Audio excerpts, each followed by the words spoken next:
Hey guys, it's me Charuta and welcome to my channel. So today's video is going to be one of the most requested videos on my channel. I get a lot of questions, I get a lot of DMs, I get a lot of emails regarding these questions. So I'm finally making a video to answer all of those questions because it is kind of difficult for me to get back to every single DM or email, and a lot of you guys ask me to get on calls to help you out, which is humanly impossible for me. So I decided to make this video. In case your question is left unanswered, please leave that in the comments below. I would be happy to make a part 2 to answer those questions.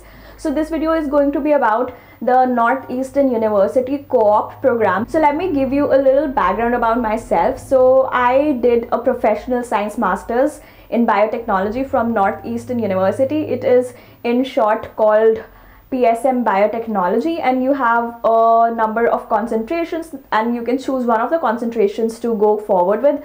In my case, I chose molecular biology concentration. There are various other concentrations like pharma, biotech enterprise, which is about the management side of things. So mine was molecular biology. So after 4 semesters, I chose the option to go for a co-op. There is another option where you can just do your co-op while you are in your last semester, but you will have to be a student full-time at the university and complete all of your credits, and it becomes really hectic. So I did not want to go for that.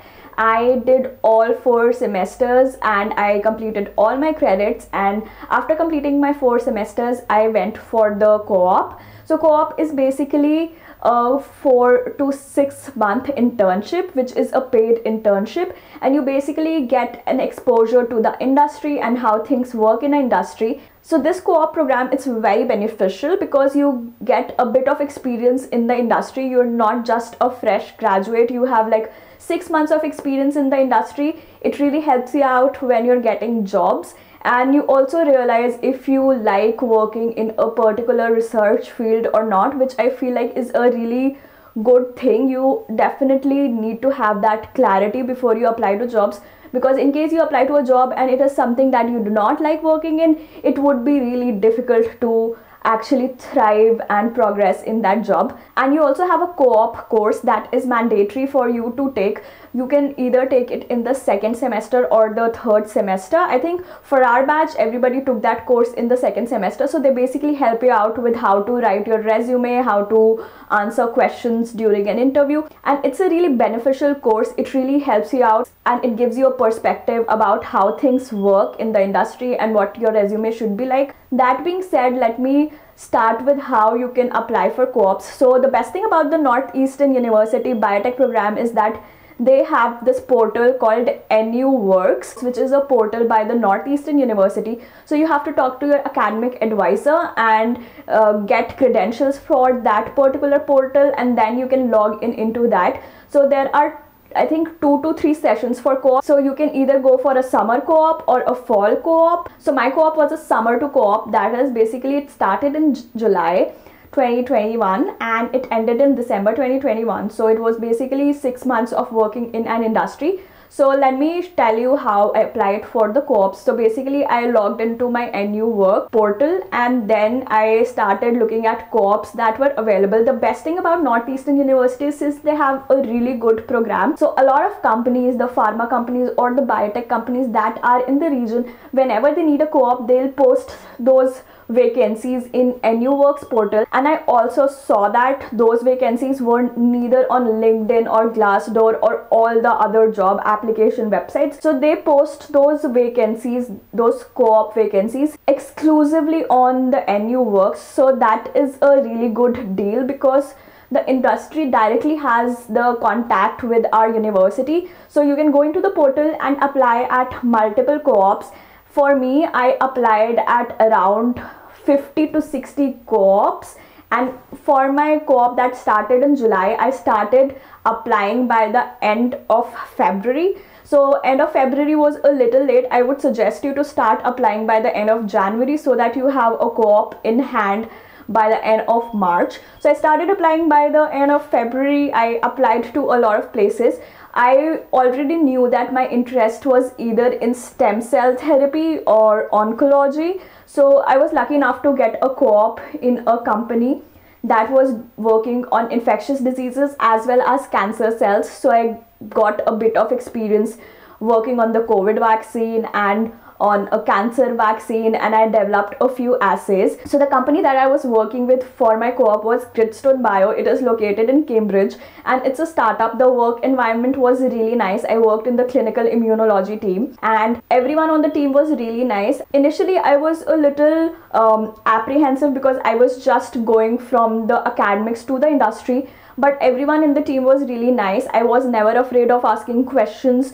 The environment was really friendly and everyone was really helpful, so they helped me achieve my utmost potential. And my manager was the best. She was the best person. She always helped me out. So if I talk about my timeline, I started applying by end of February.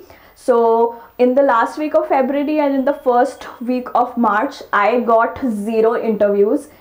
I had been applying for 14 days and I got no interviews. And I'm telling you that because you might be applying for co-ops and you might be going through similar experience. So I just want to tell you that it's okay if you feel like you won't get a co-op. That is definitely not going to happen, because every single student in the batch gets a co-op irrespective of what their GPA is, irrespective of the fact if they even volunteered in a lab in the university or not. I am the best example. I never volunteered in any of the Northeastern labs. If you want to get the experience, you definitely can, but I did not want to because I already had my YouTube channel and I had my hands full. I had to work on my YouTube channel and I had to like keep up with the academic stuff as well. So you do not need to volunteer in any of the labs. You just need to know your basics. You just need to be confident about yourself and you'll get interviews. So when I did not get any interviews for the first 14 days of me applying, and believe me when I say by that time I had applied to 50 or 60 companies and I did not get even a single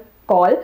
So I was getting really anxious and nervous, and I was thinking if I would ever get a co-op or not. So I decided to get a meeting with my academic advisor and she helped me out. She went through my resume. She told me to make a few changes that I did, and I uploaded the new resume and I started applying again. By mid-March I had applied to around 100 companies, and by the second week of March I started getting interviews every single day. Also, one thing I want to mention is that please look at the job description that the companies are posting. If they're posting for people in bioinformatics, people who know coding, you should not apply for those positions. If you are in a concentration like molecular biology where you do not need any programming, do not apply to those positions because it would be really difficult for you to program when you are a person who's like, because if you have a concentration of molecular biology, your skills are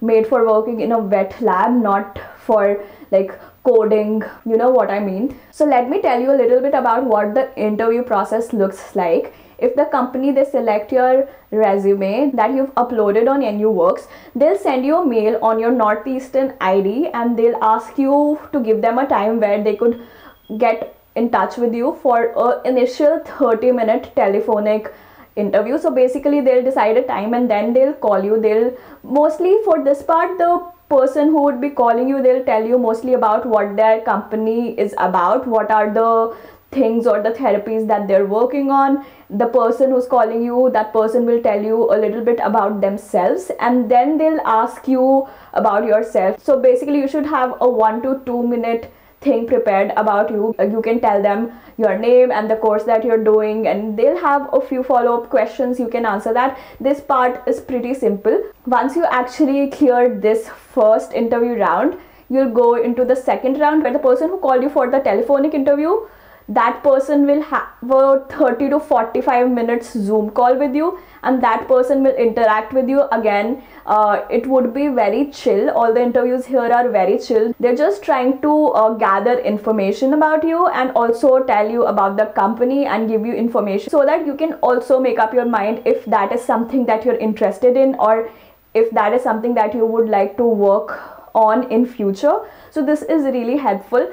Once you clear this second round, which is like a 30 to 45 minute Zoom interview, you'll go into the third round, which is basically the team interview. So you'll have Zoom calls or like video calls with the entire team. So the team could be comprised of 5 to 8 people and you have to talk to each of them for 30 to 40 minutes. You'll get different slots. You can either go forward with in a single go, like you can block 3 to 4 hours of your time and do the interviews, or maybe you can break them over multiple days. Since I was in college while my co-op interviews were going on, I was able to take out like 3.5 4 hours in a go, and I did interviews with the team. So team interviews are really fun. Me as a person, I love interacting with people during interviews, ask them about their background and how they decided to work in a particular field and what they like about the company, what they like about the work culture. So my advice would be to be really interactive during the interview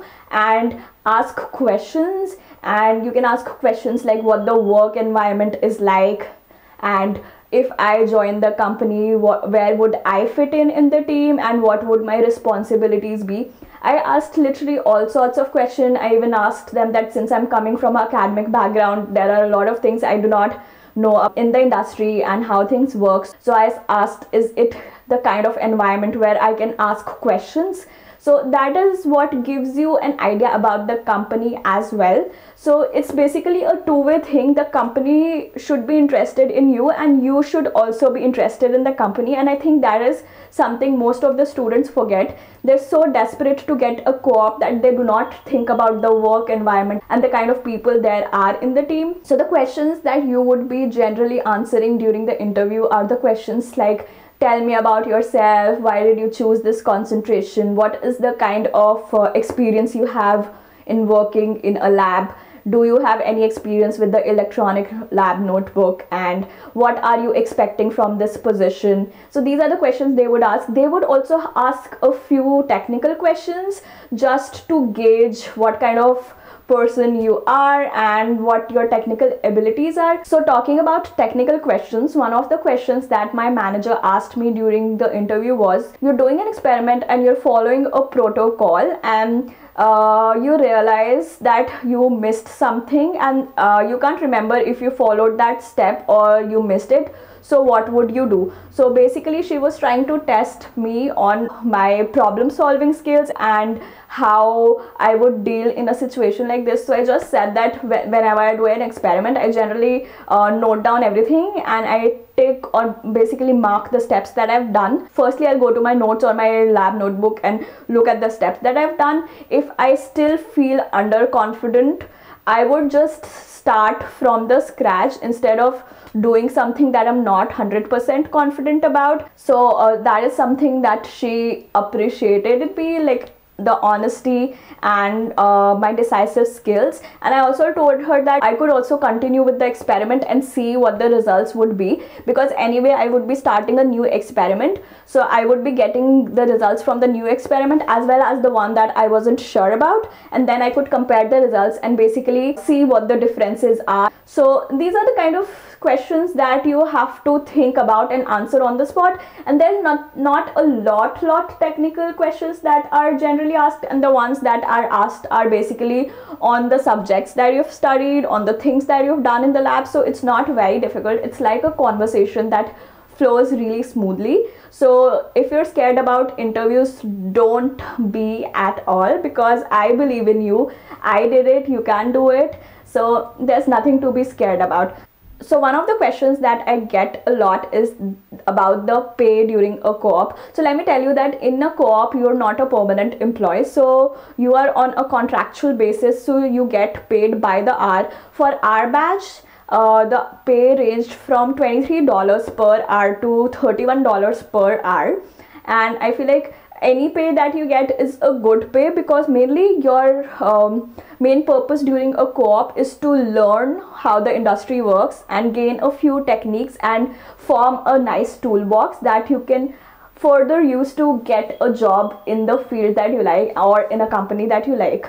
So for me, I got offer from 2 companies, and the first company was already offering me $28 per hour, which is kind of a nice pay. It's not like the best sort of pay, but it's a pretty good pay. So when the other company talked to me, I told them about the offer that the first company had given me. So they matched the offer. They agreed to pay me $28, and then it was my decision to go with the company that I liked better. So I decided to go with the company that I did my co-op with, because I liked the team better, and they were also working on cancer therapies and cancer vaccines, which is something that I am really interested in. So those were my most frequently asked questions about the co-op program at Northeastern University, and I hope you get insights into the Northeastern University co-op program from this interview and it helped you out. And if you're applying for co-ops, I just want to wish you all the best. And if you feel nervous and you feel like you won't get a co-op, believe me, I have been there. I used to call my dad and I used to tell him that what will happen if I don't get a co-op, what will I do? So you just need to be patient, and you need to be confident, and you need to know what you're interested in, and you need to know your stuff, and you'll definitely get a co-op. Believe me, there is no way in hell that you won't get one. I am your hype girl and I'm telling you that you would get one. Just keep applying, keep giving interviews, and if you have friends that are helpful, ask them what kind of questions they're getting asked during their interviews. So that would really help, because if any of my friends or my batchmates asked me what interviews I've had and what questions I was asked, I just used to tell them, because there's nothing wrong with helping other people and you'll anyway get what is meant for you. And just because you help another person doesn't mean that they'll steal your opportunity. So that is not the mindset that you should have. So I hope you guys enjoyed this video. I'll also make a video about how I got my job and what was the interview process like. I would be starting my new job and I'll be having a full-time 9-to-5 job, and I'll be working as a scientist, which I am really excited about. And I'm going to be joining a startup company that I'm really excited about. So I hope you guys enjoyed this video. I will see you in my next video next Monday. Until then, bye.